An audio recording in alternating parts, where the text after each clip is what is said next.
Yo, what's up, everybody? This is Corinthian.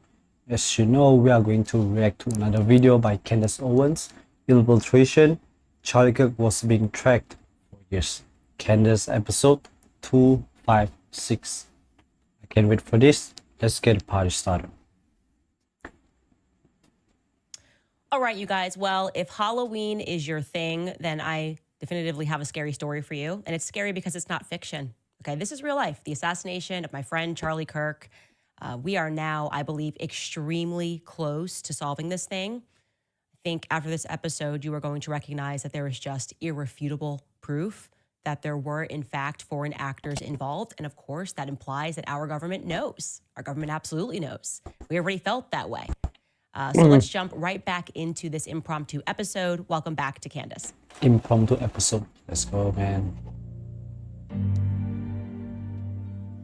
Okay, I want to preface this by letting you guys know that I am positively exhausted. I have been up all night, realizing what we were suddenly on the brink of, stumbled into it. I wouldn't even say accidentally, obviously. This has been my obsession since we all watched Charlie Kirk be executed in front of the world. And then a lot of people lie about it, and a lot of people who were not acting right or grieving right, who were his closest comrades and business partners.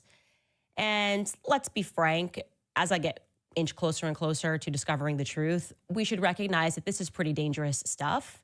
And my theory now, I feel confident stating that Charlie Kirk was taken out by something much bigger than Turning Point USA organization that he was running, and certainly much bigger than Tyler Robinson on the Low C rooftop, who I don't even think was even stepped foot on the campus that day. And I think another thing that I should mention is just how positively sad it is. We can reflect on how sad it is already that there are so many people in the world who are convinced. They've emailed me. I mean, I've received an unbelievable amount of emails from people that are convinced that Charlie's actually still alive, right? And it's not sad because those people are crazy. They're actually reacting to the lack of emotion and the lack of drive that is coming out of Turning Point USA to figure out who killed him. That's what they're reacting to. So like they came to, okay, this is so unnatural, the reaction of these individuals who were so close to him, that the more logical, sensible conclusion is that they actually know where Charlie is and he's perfectly alive. Yeah, that is how absurd they are acting. Just move on. Just donate to Turning Point USA. This is what Charlie would want. And that's his legacy.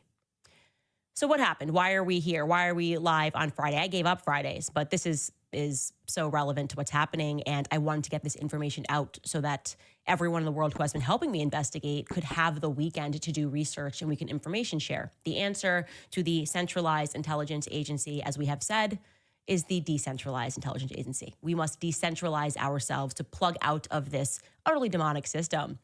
Anyway, what happened yesterday was, obviously I did the show and I circled back to the Egyptian military plane. I had simply tweeted about it while I was in Wyoming, obviously recognizing that it was not normal that this Egyptian military plane had departed on the morning of Charlie's assassination. Now, I made the mistake of thinking it had departed in the afternoon, and the reaction to it, this is how you always know the give, is they overreact to something and then the military bots make it a trending story. Like there's no way this was trending, this guy correcting me on the timing. And he tweets it and the next thing you know, it's trending, Egyptian plane debunked. It was not debunked. I showed you that yesterday, okay? Thanks to a very brave person, a foreigner actually, who informed me that the people who came in on that plane were not the people that went out on that plane. So where did they go?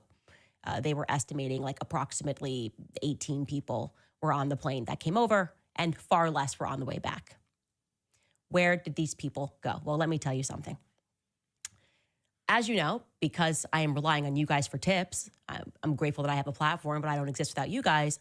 I'm always checking the comments to see if I got something wrong, if I made a mistake, if there's something that I missed. And somebody I just happened to catch gave a live comment right after the show. I was looking at your comments and he said, oh, Candace, that plane we covered, the tail number SUBTT, just so you know, like a year earlier, that plane was in Utah at the same time as Charlie Kirk. In 2024, I was like, oh, that's pretty ironic if that's true. I was like, it's probably not true. Except it actually was true. So I started last night and I said, okay, maybe that was a coincidence. Let me actually, since I presented that timeline for you every time I came to America, see if it was always near Charlie Kirk, if it was always near some big Turning Point event, if something was going on with Turning Point. And the answer, you guys, if you thought once was maybe, twice was a coincidence, 3 times we have a conspiracy, we're at about every single time that we could go back on this plane, and we're not done, obviously. There was something happening at Turning Point USA that was neighboring, okay, in the same city. So I'm going to take you through this timeline. This is so shocking to me, and I've color coordinated this timeline. I'm sure there are going to be some errors. Pick them up, Zionists. Go hard. Make it trend. For the rest of us, let me know if there's slight adjustments that need to be made. But I think we've done a pretty thorough job. So I'm going to let you know what you are looking at, okay? Tail number, there's 2 actually Egyptian planes, because then somebody else mentioned to me, hey, Candace, there was another Egyptian plane that left 3 hours after, Egyptian military plane that is, 3 hours after Charlie was assassinated from Provo, Utah. And that tail number is SUBND. And you should take a look at that. And I thought to myself, okay, I'll take a look at that. Maybe that's where the rest of the passengers went. Maybe that emptied SUBTT left in the morning, and 3 hours after Charlie was assassinated, or maybe it's the next day. 3 days after. Marcus corrected me in my ear. 3 days after Charlie was assassinated, that's when the rest of the Egyptian crew, whoever was on that plane, departed Provo. So we have 2 tail numbers, and they're going to be color coordinated to make it really easy for you, okay? Tail number SUBND. That's a Gulfstream 4. It's about 12 to 6 passengers. And tail number SUBTT, that's going to be our main one. That's our Falcon 7X. Again, holds about 12 to 16 passengers. Now, for those of you who are not jumping around flying on private jets all the time, the tail number essentially is like, the best way to think of it is like plate number. A public plane, we'll say American Airlines on it, right?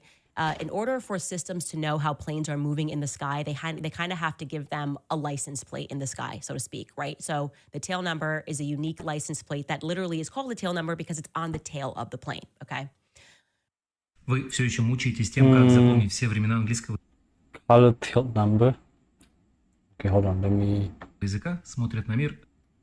We're going to start with, and I'm going to show you this. I'm showing you this just because 2022, as you can see, I haven't made any notes on this because I haven't gotten back that far. But these are the 4 times that BTT, so if they're both SU, that BTT was here in 2022. That's the furthest that we can go back on flight radar. Now we're going to go into 2023, and I have included notes that I think might be relevant to the story.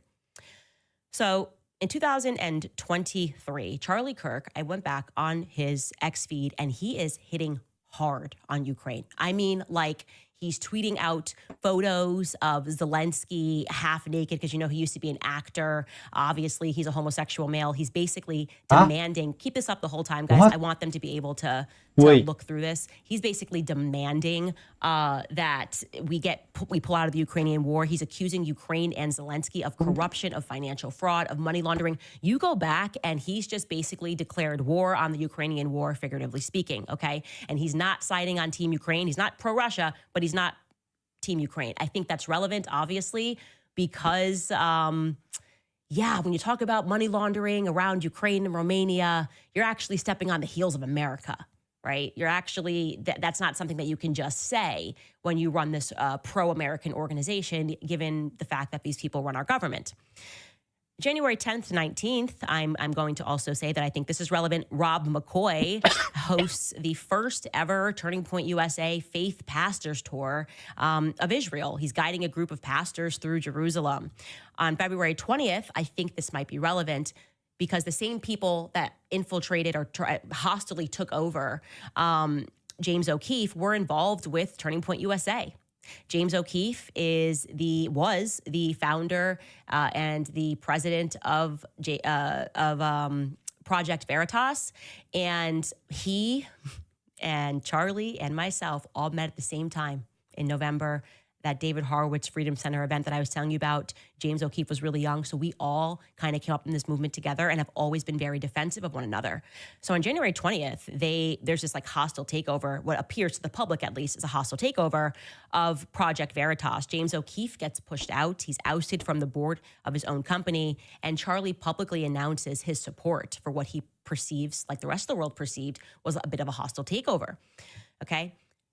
February 21st, we now have BND, okay? It flies into St. Louis, Missouri, and it lands at 2:38 p.m., and it's going to stay until May. The blue one you're going to see stays longer when it arrives, and then the yellow one will come behind it. BTT will come behind it, okay? So on February 25th, BTT comes in.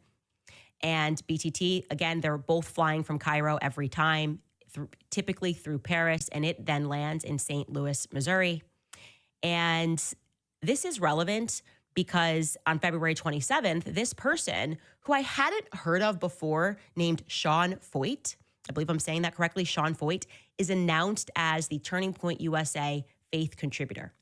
Now, this guy is in partnership with Rob McCoy still today and to this day at Turning Point USA, doing Turning Point USA faith stuff. And this is also relevant because by all accounts, this guy is a sleaze. And what I mean is that people were coming forward and saying, the money's looking funny with this guy. He's not a true Christian. He's faced accusations of fraud, of embezzlement. I'm painting a picture for you.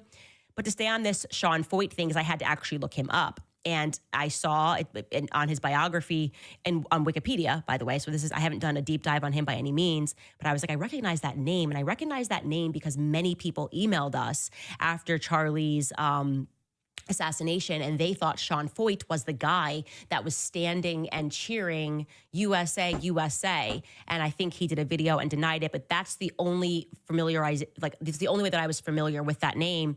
So look him up on his biography. And it tells us that he was born in Montana. He's a son of a dermatologist. That dermatologist is not named. He's, of course, a Christian Zionist, you guys. That's obvious.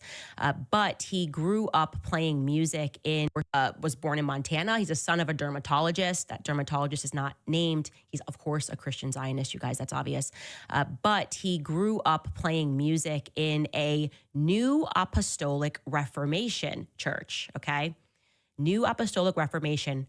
Going forward, we're going to term that NAR, N-A-R, okay? And he's going to term that church, okay? New Apostolic Reformation. Going forward, we're going to term that NAR, N-A-R, okay? And he would record prayers and prophecies that were made and impacted Foyt, it says, as he was growing up, okay?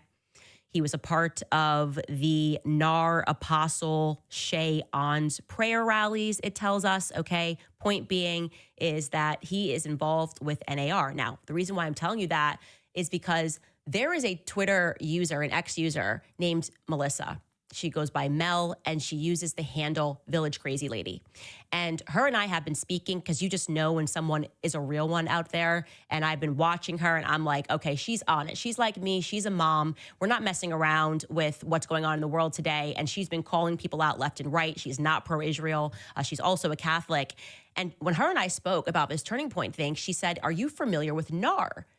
And I said, no, Mel, I'm not familiar with NAR. What's NAR? And she was like, I'm looking into this. I'm digging into this NAR thing. There's something here. If you start talking about Rob McCoy, something's going on here. So she's going down the figurative NAR rabbit hole. If you don't know who she is, you should follow her. I told her to pin whatever she's learned about NAR to the top of her profile today. That's Village Crazy Lady. But that's the introduction. So NAR is somehow going to be relevant. Again, we are at an early phase in this investigation. Let's jump back into our timeline here, okay? So he is announced that he is going to be heading up. Rob McCoy is obviously now the co-chair of TPUSA Faith. He brings on Sean Foyt, presumably. And on February 28th, Sean Foyt it's announced that he's going to be heading up the Kingdom of the Capital Tour. So he becomes the face of this Turning Point USA Faith Tour. So, and of course, the first event that they do, as I just mentioned to you, that plane gets to St. Louis, Missouri, and sure enough, Sean Foyt is there. TPUS Faith is there.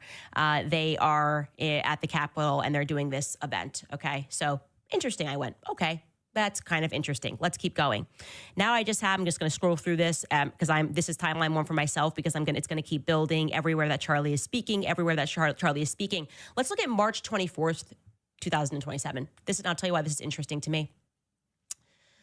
Turning Point USA has their first ever Faith Pastor Summit. I spelled that wrong there. The Faith Pastor Summit, and it's in Nashville, and it's headed by Rob McCoy. And lo and behold, while they're here, there is a trans shooting, a traumatizing trans shooting in which the feds engage in a cover-up regarding, okay? You remember this shooting because it was at a Christian elementary school.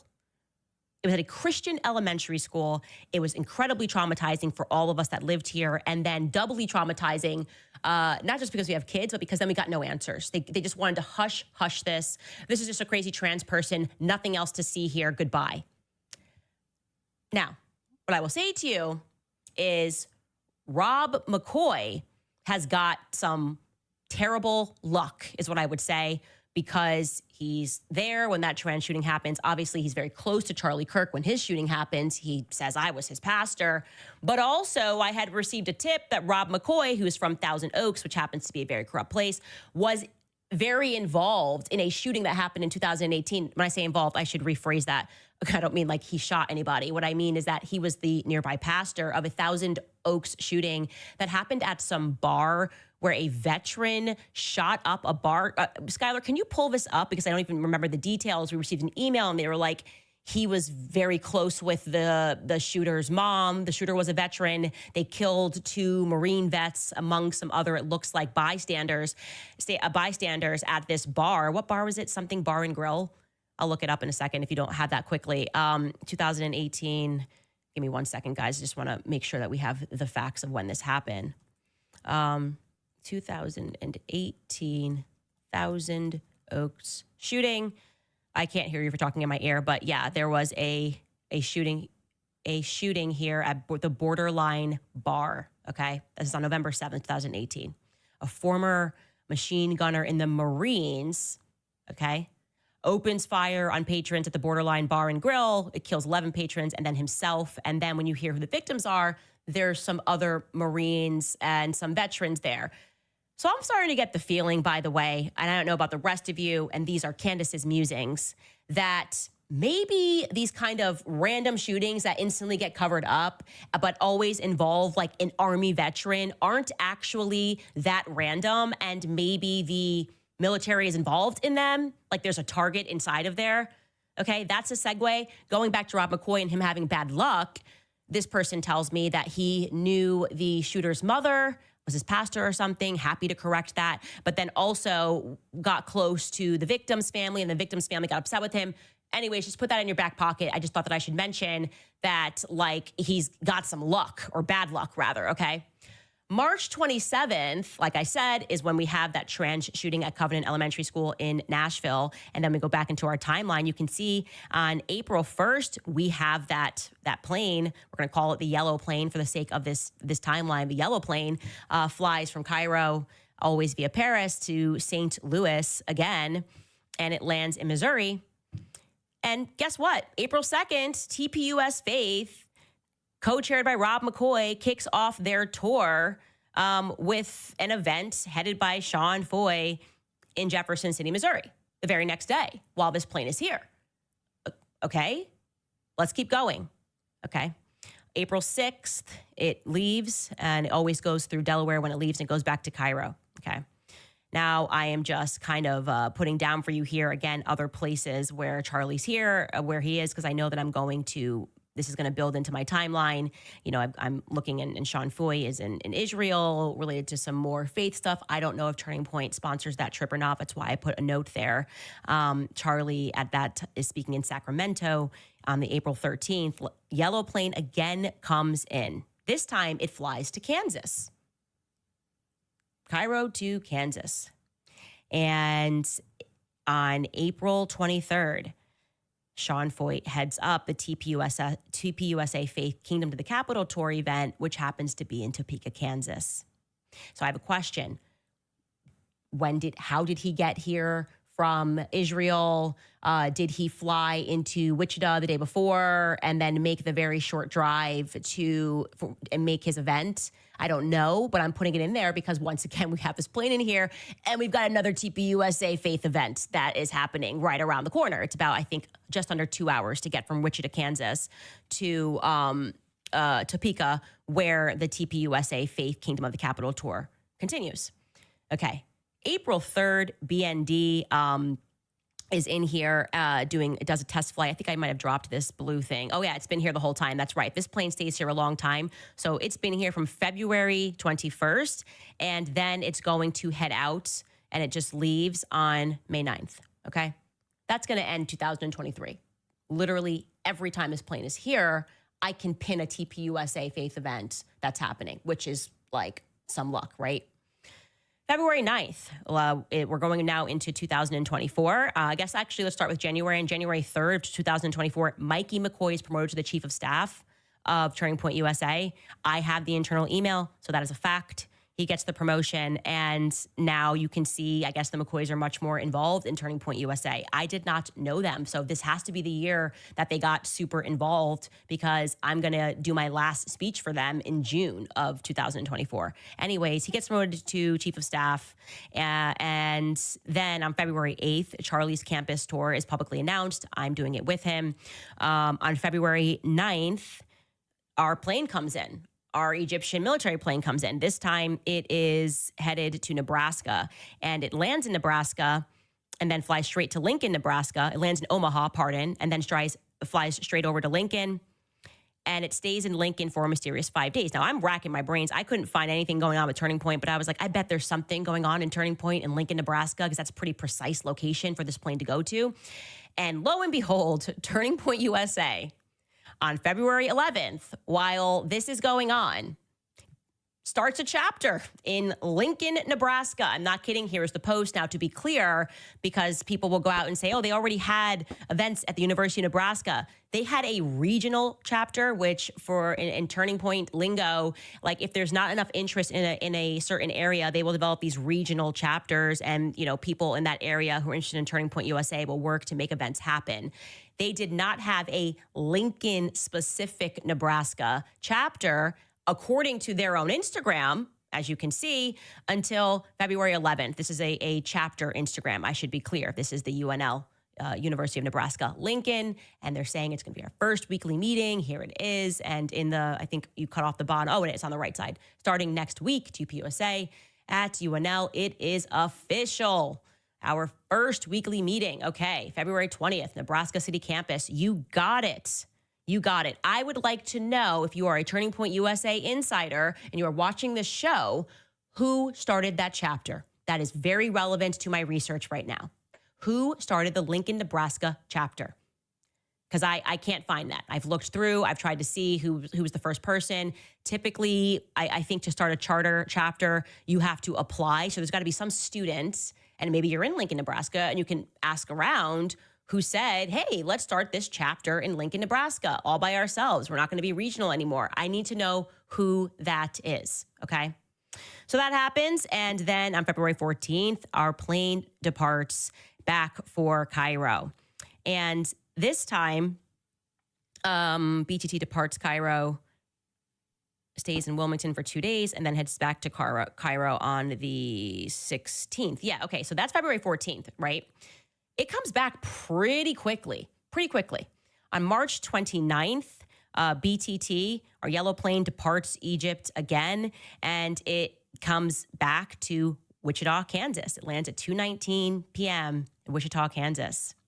And guess who was in Kansas that week? I mean, it's just incredible. It is incredible. Charlie Kirk was speaking at the University of Kansas, okay, on April 3rd. Work is a pain. My chat's in this app. So let me know when you get uncomfortable and you realize these are not coincidences, okay? This is a conspiracy. This plane is following Turning Point USA Faith and Charlie Kirk, by the way, at those TPUSA Faith events. it's possible Charlie was speaking. I just can't find it. It's very difficult to search Charlie Kirk right now and to go back. So I'm going to continue to build this timeline, but you're getting the picture here. Let's keep going. So yes, that plane comes in here.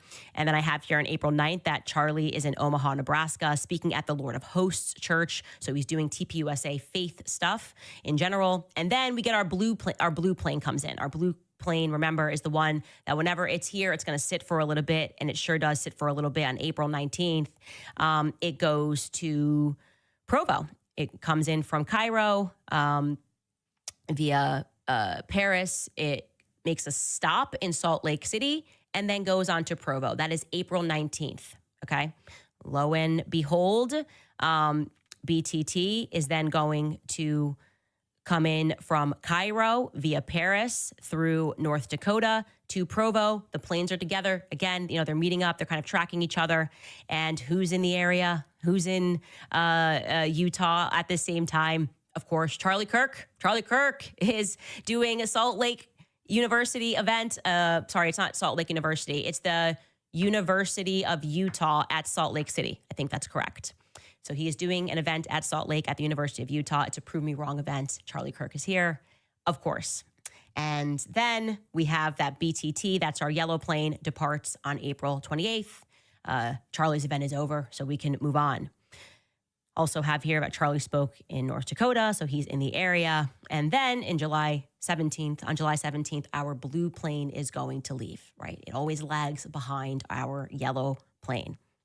Now let's get into 2025. This is the year that Charlie gets assassinated, right? I don't know what this plane is doing. I don't know who's on the plane. I do know that if Tulsi Gabbard or Joe Kent is potentially watching this, or if they are, as they have stated, or as the public figured out, being blocked from Kash Patel, you should be able to look into these flights and see who is on these manifests, and it is going to be extremely relevant. I'm telling you, it is going to be extremely relevant.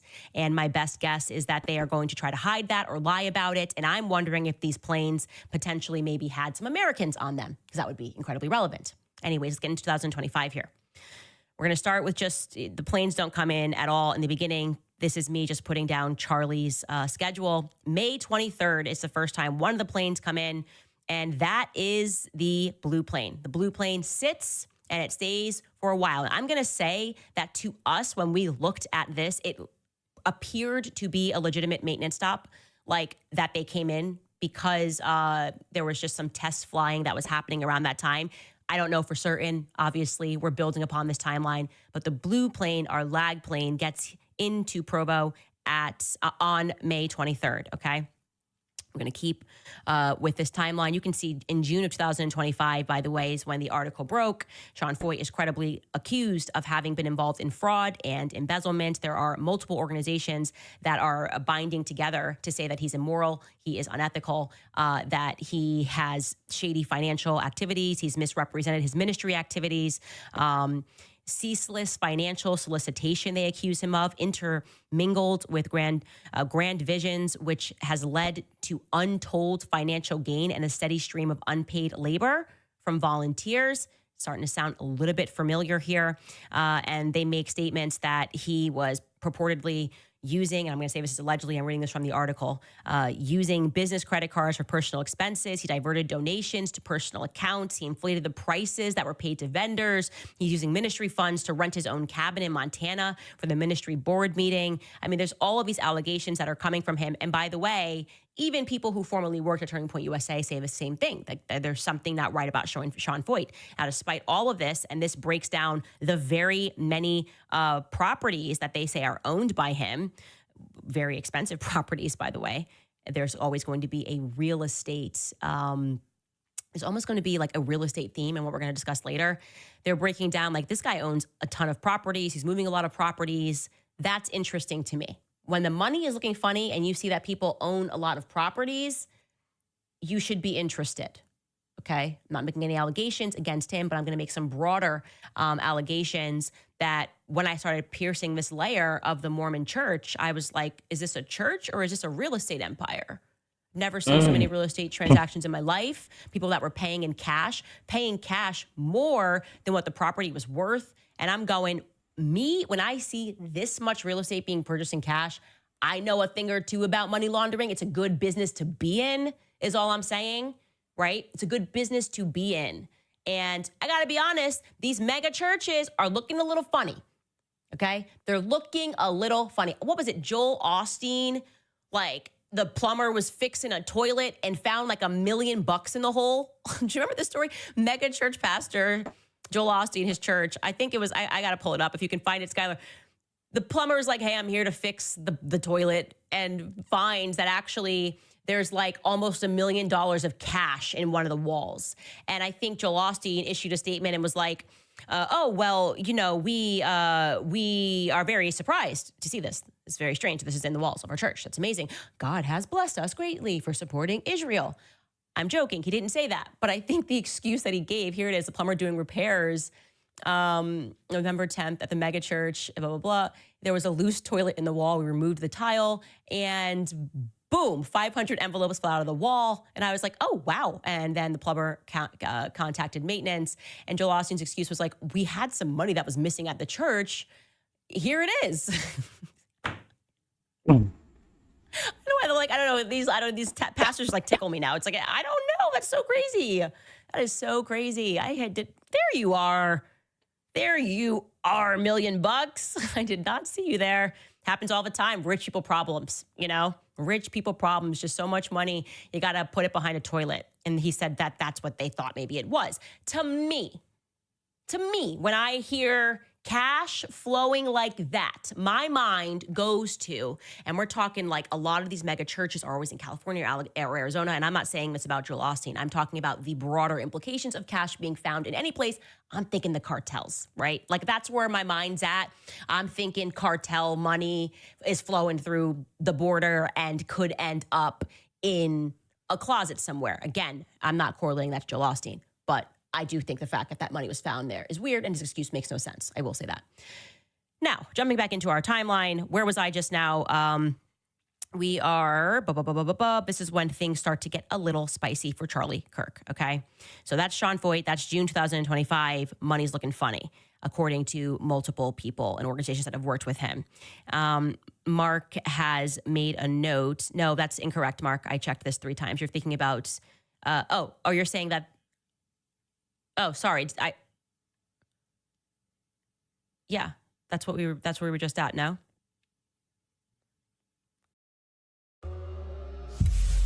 I want to share my culture with new friends from around the world. Oh, okay. I will bump that. Okay. Mark is saying that the Lincoln chapter was opened. I had that in the wrong date. That was supposed to be in May of 2025. Okay, we'll get back to that. Let me just get through this. Okay, so we have Tucker Carlson then speaks in July 11th of 2025. This is a very big deal. Okay, very big deal. Tucker Carlson gets on stage at Turning Point USA, and there is a donor panic, an absolute panic. He gives a speech. He calls out Jeffrey Epstein, right? He's calling out Jeffrey Epstein. Dave Smith is speaking. They're talking about Israel being a problem. He's getting cheers from the crowd, right? This audience being like, yeah, no, why are we married to this like nation in the Middle East that happens to be committing a genocide? But he also says things like, you know, people that serve in foreign armies should probably have their citizenship stripped, something along those lines. And he also muses about where Bill Ackman's wealth comes from. And yeah, it's just a speech, which, by the way, Charlie was the one who told him backstage, go hard at Israel, right? He's done. Charlie's done. He just is. That's just the reality, which is why it was crazy. I mean, people were trying to lie about this. I was like, this is lies, will not stand. And he's telling Tucker Carlson to go hard in the paint. Now, I know for a fact that when Tucker came off stage, one donor immediately, a woman who I have not named yet, instantly started yelling at Charlie. Charlie then gets the full donor squeeze. You are not allowed to be anti-Israel. This feels like a good time to mention that the last time that I spoke at Turning Point USA's conference in 2024, there was this random sidebar conversation that I had with Tyler Boyer. Tyler Boyer is the king of shady at Turning Point USA. He is the one, like I said, he has hired every person around Charlie. Joke's on you if you think Turning Point USA is a Christian organization. It's a Mormon one, okay? And Tyler Boyer said to me backstage, there was something going on with like Charlie Kirk and Nick Fuentes. I can't recall. This is, again, 2024. And there's something going on with like Charlie Kirk and Nick Fuentes. I can't recall. This is, again, 2024. And I said to him, why don't you just have Charlie debate Nick? Like the common sense thing to me is just like have the debate, right? It's not a big, it's like all of this. I think Nick had maybe come actually to the conference with like some people because he was doing that for a little bit. And I was like, why don't you just like debate him? Like, I don't know, I'm like pro conversation. And Tyler said to me, Turning Point USA will just always be pro-Israel. Like we're just never not going to be pro-Israel. Didn't think anything of it at the time, but in retrospect, it's kind of a weird thing to say. Like, what do you mean it will never be anti-Israel? What do you mean it will always be pro-Israel? That's just what we are. We're pro-Israel. What do you mean that's just what we are?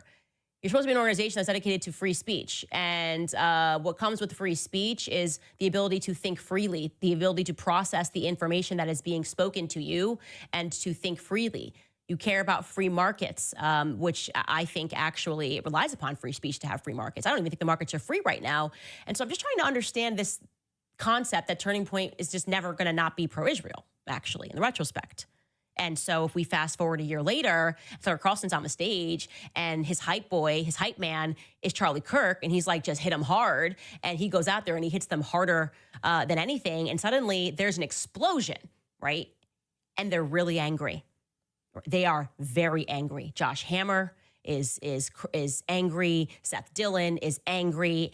Far be it from them to ever tell the truth about that. These people were going to lie. Oh, he never blinked, and we were just his greatest supporters. Bob Shillman is angry, and they're basically saying, Charlie, this can never happen again, and you have to be pro-Israel. That's kind of the vibes that they're putting down, okay? That happens July 11th, and now our plane is coming back from Egypt. Just 9 days later, it goes through Omaha, Nebraska at 11:37 a.m. It departs and it heads over to Lincoln, Nebraska, and it stays there for 6 days. I would love to know, and again, anybody who has the ability to pull the files, maybe you just work at the airport, I really would like to know who was on that plane. I think this July 20th date is very important, very important. Okay, I think the post-TPUSA conference dates are critical to what happened here, okay? Then Charlie speaks to New York, and after that, he heads up to New York in the Hamptons, and Charlie Kirk himself, described it as an intervention. Seth Dillon is lying through his teeth, okay? People that were there said Seth Dillon was rowdy and pushing Charlie on his views on Israel. Charlie himself described it as an intervention that was staged over his viewpoints on Israel. Okay. And maybe they were going to see if they could fix them. You know how every episode of Intervention ends. They ask you if you want to go to rehab because they love you. Okay. They read the letters. Ooh, Charlie, I remember you. You were so brave. You were so brave and you loved Israel and you understood that your job is to be a good little goy and do what we say. Oh, I miss you. Do you want to go to rehab? But that phone call wasn't coming in from mom or dad. It was coming in from Bibi Netanyahu. And that's kind of terrifying, actually. Bibi Netanyahu is like pretending to be your friend. Hey, come to Israel. And how do we know that happened? Because Bibi told us himself. So this is not in dispute. Israel. And how do we know that happened? Because Bibi told us himself. So this is not in dispute, right? Bibi raced out of the gate to establish Charlie Kirk as like Israel's top goy. And he said probably too much. He said he called him 2 weeks ago and he invited him. And he said like Israel's top goy. And he said probably too much. He said he called him 2 weeks ago and he invited him to Israel. And the part that he left out was Charlie declined. So when he got the phone call to go to figurative rehab, Charlie said, no, I'm good, actually. Bibi offered to fund Turning Point to the next level, okay? Andrew Colvett should be able to confirm that, yes or no. Don't dance around it. I don't like with dancing. Him and Alex did, oh, this, blah, blah.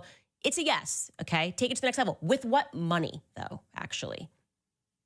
It is relevant, and it is true that Charlie did not know where the money was coming from. That's why he established Doge, okay?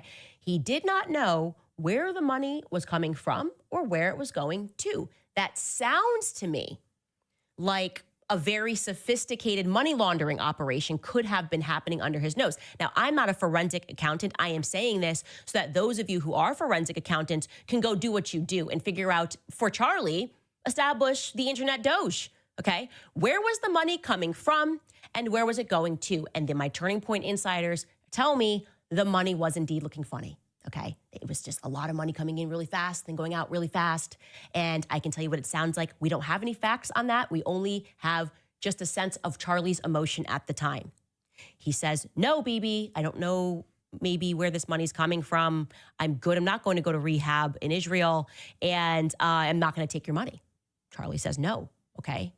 And what happens next after the Hamptons retreat is that and I think this is a BTT. I didn't put this on August 17th. I missed this. BTT comes in. Is that BTT?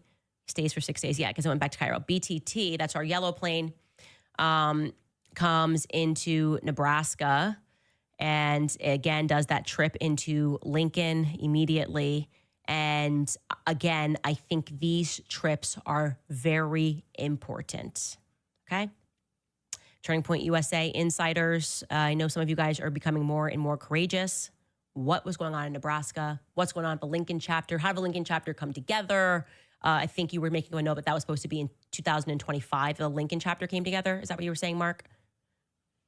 Okay, so That's what I'll their edit that in our Instagram updated post said. timeline so that you guys that are watching this can update that in your timeline. What is going on in Lincoln, Nebraska? I feel like something very relevant is happening here. Then we have, of course, the final time that that plane comes in, and before Charlie's assassination, rather, it comes in on September 4th. It heads to Minot, North Dakota, and then it heads directly there to Provo, and it lands in Provo on September 4th at 12:46, and it was a full plane. Okay, that's what we can say. It was a full plane, according to a person overseas who had intimate knowledge, and I think the information is solid. And it was not a full plane when it departs the morning that Charlie is assassinated. So, working with that. Quick question.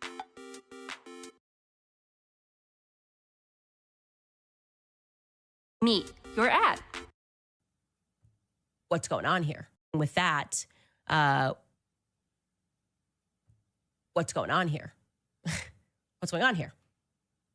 We then know that 3 days later, bringing that back up on September 13th, our blue plane, which it trails, is going to leave through Canada, as it always does. It's going to leave Provo.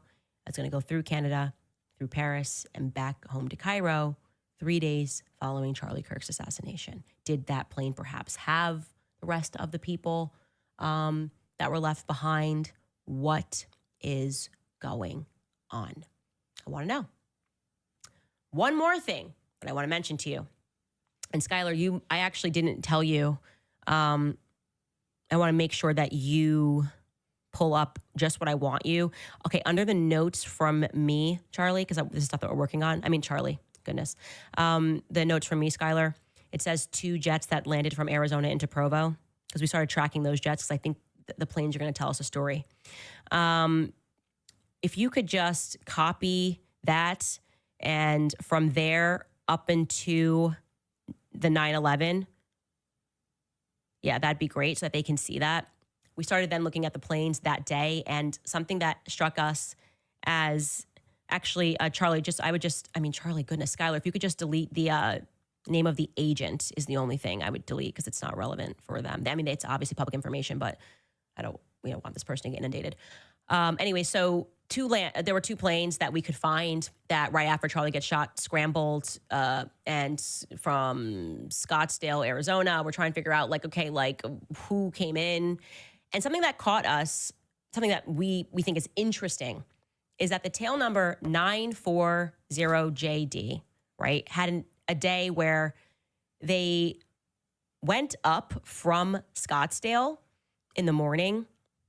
And I think it was, if you want to bring that up, Mark, at 7 o'clock in the morning they left. If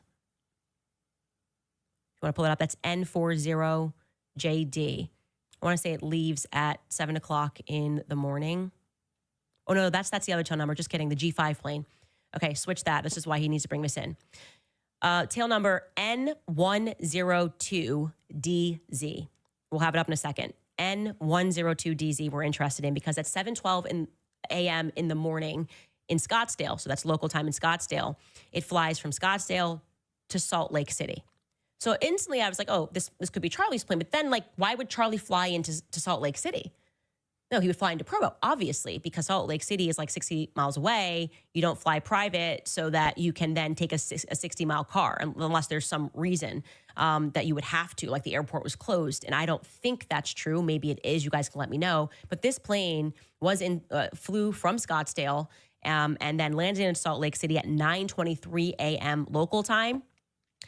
And then Charlie gets shot at 12:23, and this plane scrambles. And it leaves Salt Lake City and it heads to Scottsdale at 1 o'clock p.m. So that's pretty quick, but coming from Salt Lake City doesn't make sense to me. So I'm thinking this had on somebody, but why did they go to Salt Lake City? That's what I'm trying to figure out, okay? And so that G5 plane then gets back to Scottsdale at 1 p.m. local time, right? Because they're going to gain time going backwards. And then they are only on the ground for 15 minutes. They turn around and they go right back to Scottsdale. It's possible this plane picked up Erica. It's possible this plane picked up. There's a lot of people that were coming in. I think there's I don't know what Mikey McCoy's wife's name. I think she said she was there. Mikey McCoy was there. I don't know who was on this plane. But I'm wondering about that first trip, not even the second trip. It makes sense that you would obviously go pick up people. We know people were racing there. Everyone has told the story 1,000 times. But why was this plane in Salt Lake City in the first place? That's what I'm interested in, I guess, if that makes sense to you guys. And that is what we have been working on. All right, we are going to take a break here quickly, and then we'll be right back. How long before I see results with military training? Day 3, your body will... 8, you will be unrecognizable. All right, you guys, I'm going to take a brief pause here to tell you guys about Preborn. You guys know that I love them. Hotel should be the epic. Is hooking up with young, feelings, time of need. So head to $C.US residents only. There's another strand of this that is compelling to me, and something that came, and again, this is opinion. I didn't cover it because it's opinion, but a lot of people felt at Turning Point USA, and I do mean a lot of people, as in the wonderful people that work for the organization that are not at the top, right? And they felt that Mikey McCoy was kind of being positioned to take over for Charlie. Mikey McCoy was kind of being positioned to take over for Charlie Kirk. And I never again covered it because, feelings are not facts. But given the picture that we now have of his father and what his father is involved in, and the fact that Charlie was kind of veering from what I think was a predetermined course for Turning Point USA, I have a lot of questions. Also, another person who wrote us was telling me the story about Tyler Boyer's involvement in Maricopa County politics in general. What did he do before in Arizona? And politics in general. What did he do before in Arizona? And it's just the kind of stories. Again, he said he approached him several times about embezzlement.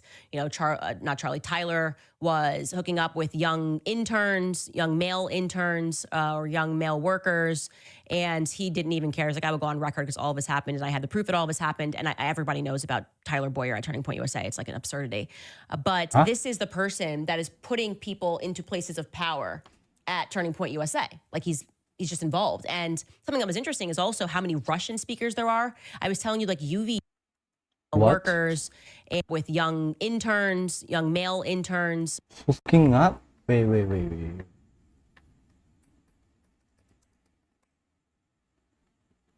Huh? Seriously, bro?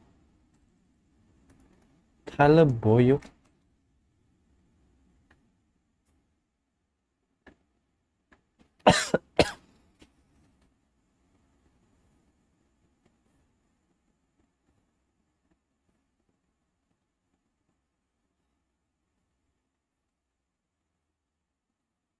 Mm.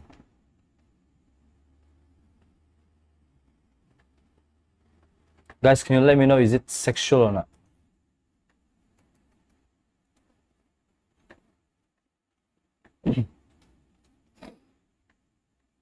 Guys, let me know. I don't Not know Charlie. what Tyler she means. was hooking up with young interns, young male interns, or young male workers, and he didn't even care. He's like, I would go on record because all of this happened, and I had the proof that all of this happened, and everybody knows about Tyler Boyer at Turning Point USA. It's like an absurdity. But this is the person that is putting people into places of power at Turning Point USA. Like he's just involved. And something that was interesting is also how many Russian speakers there are. I was telling you, like UVU, there's just a lot of Russians and people who study Soviet studies.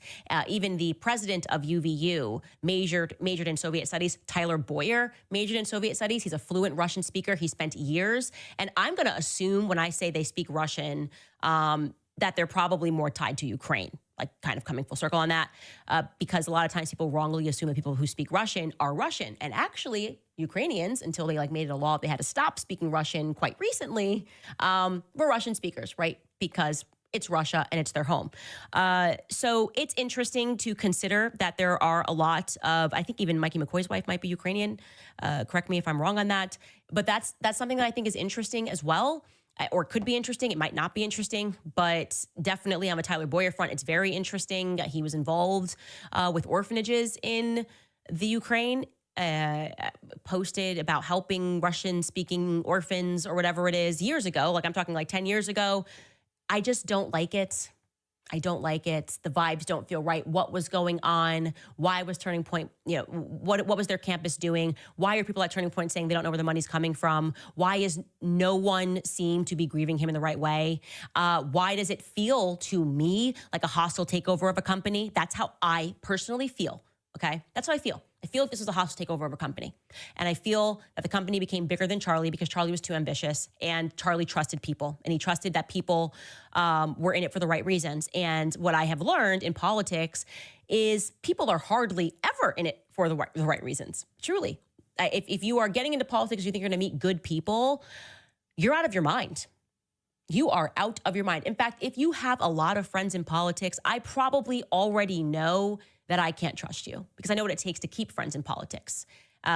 Friends of Charlie Kirk, look what they're doing.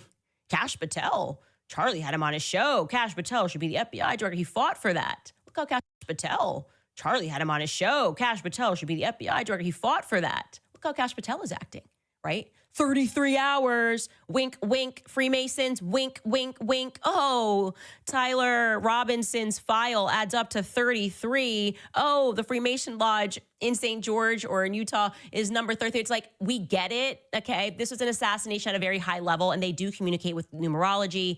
And if this sounds above your head, it's probably because you're not in my book club. But it is just, to me, the most sinister and sickening thing that these people can lay their heads on the pillow at night and they were just going to keep going, okay? I feel a lot is adding up and that more people need to look into Turning Point Faith. They need to look into NAR. Again, I would follow Village Crazy Lady on X. She's fantastic at research and she has been keeping them on their toes with research, and that is the area that she wants to go down. I can only chase so many rabbits, and I think what we have an understanding of is an apparatus that was about anything but faith, okay? I think actually when I now look at the picture and I'm learning more about Rob McCoy and knowing that he was the co-chair in 2024 or maybe in 2023 of Turning Point USA,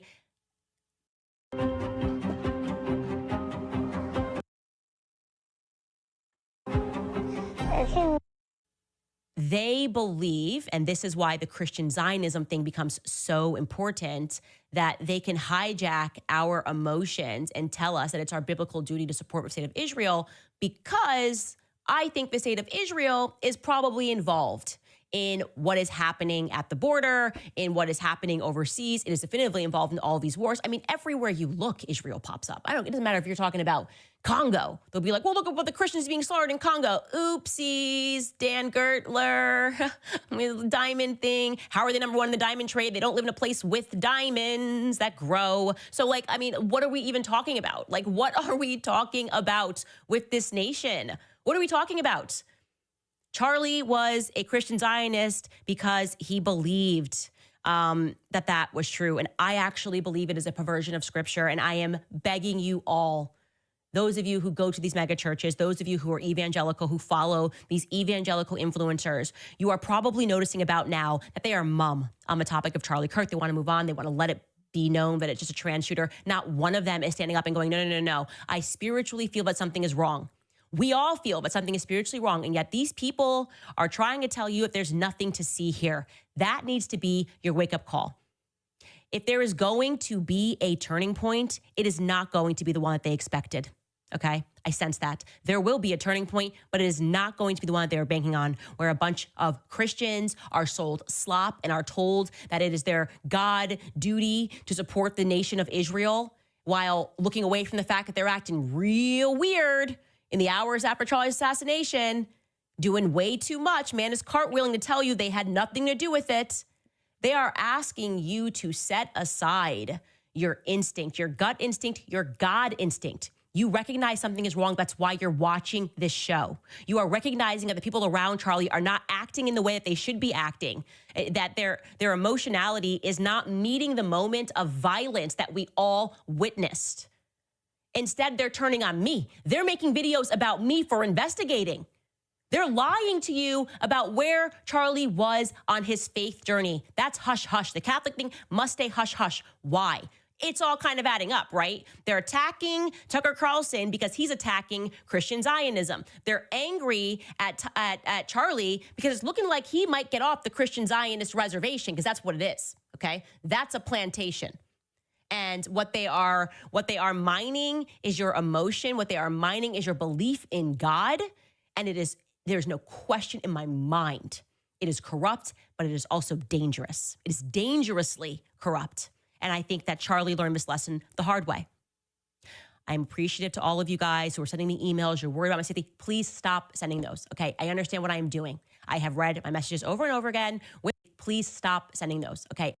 I'm appreciative to all of you guys who are sending me emails. You're worried about my safety. Please stop sending those, okay? I understand what I am doing. I have read my messages over and over again with Charlie, ones that I have not even revealed. And this, to me, feels like a Christ mission, to wake up the world and make them aware of what snake it is that has wrapped around all of the nations. And it does so in the name of God. In the name of God, Christian Zionists are telling you to support a nation, okay, that has mass murdered children. You can watch the videos. They're telling you to do this because it is your biblical duty. When are you going to wake up? Charlie Kirk, he was the #1 Zionist for a very long time, Christian Zionist for a very long time. Look at how they are treating him now that he is dead. They are lying on his name. You have to wake up, okay?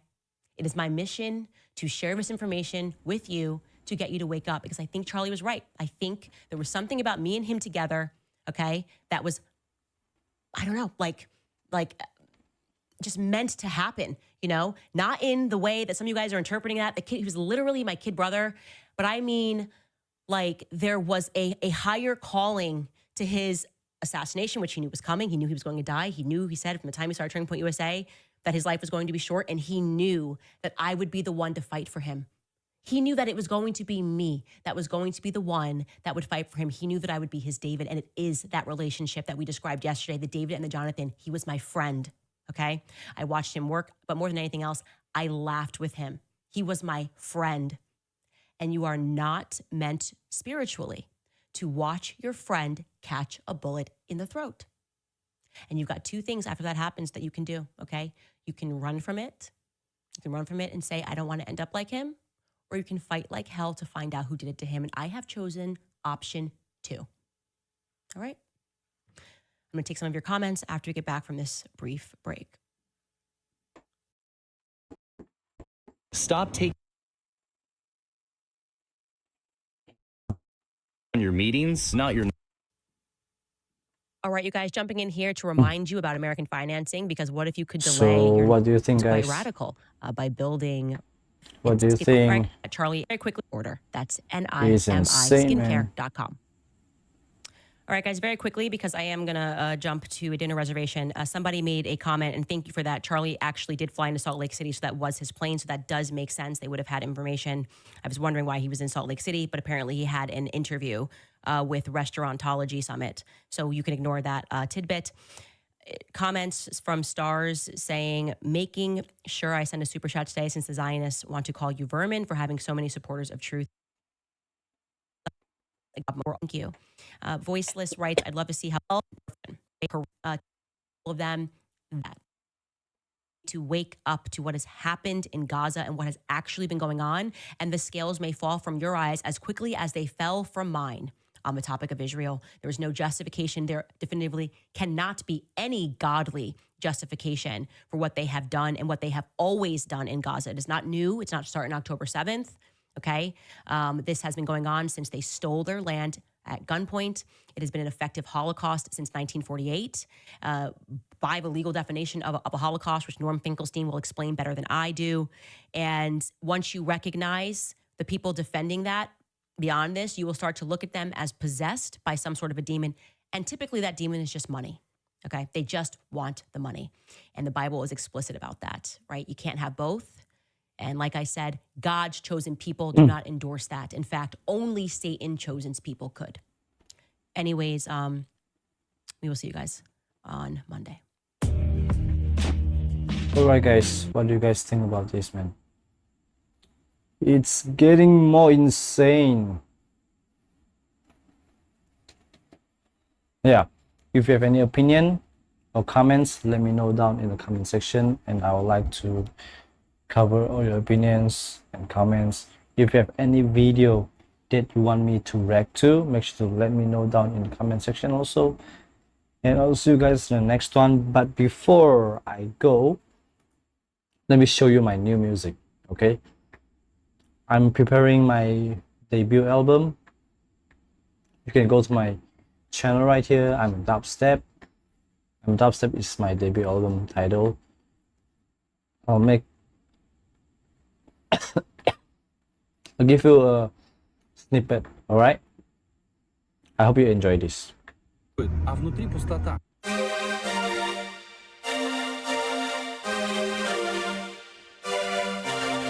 Boom, boom, boom.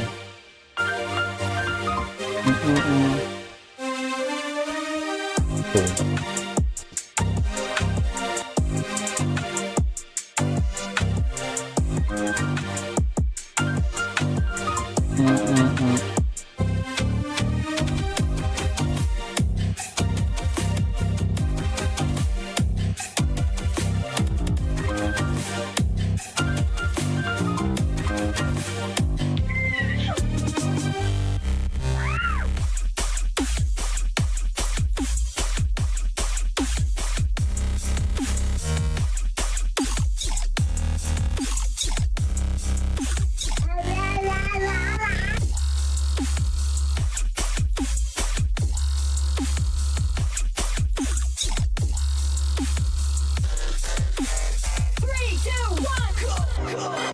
And this one is another one, the second half of it.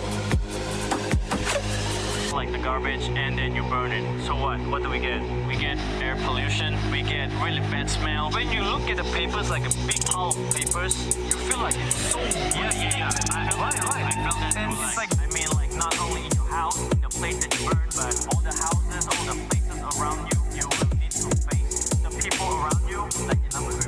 Yeah.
Alright guys, I hope you guys like this video. It's been a while. This video was really long from Candace Owens. And I'll see you guys in the next one. Pray the rosary. May Jesus bless you all. Jesus loves you. Amen. God bless.